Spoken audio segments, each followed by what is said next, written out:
ভাৰতীয় জীৱন বীমা নিগম চমুকৈ LICয়ে দেশৰ অন্যতম বৃহৎ ছেভিংছ বেংক পৰিচালনা কৰে। 57 লাখ কোটি টকাৰো অধিক সম্পত্তি পৰিচালনা কৰে এই কোম্পানীটোৱে।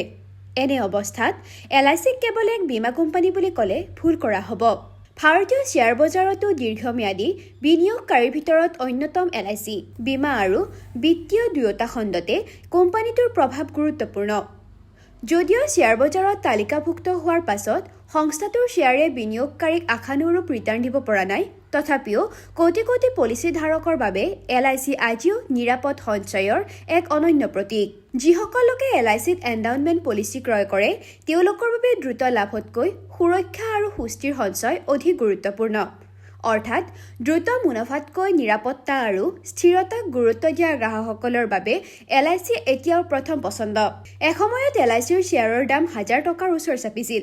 অৱশ্যে সেই শ্বেয়াৰৰ মূল্য বৰ্তমান 800ৰ পৰা 900 টকাৰ ভিতৰত আছে। ফলত যোৱা 5 বছৰত LICৰ শ্বেয়াৰত এনে ৰিটাৰ্ণ দেখা পোৱা নাই। আৰ্থিক দিশৰ পৰা চালে দেখা যায় যে কোম্পানীটোৱে জুলাইৰ পৰা ছেপ্টেম্বৰৰ ত্ৰৈমাসিকত 10,000 কোটি টকাতকৈ অধিক নিট লাভ অৰ্জন কৰিছে। বিগত বৰ্ষৰ তুলনাত এই পৰিমাণ 32% অধিক।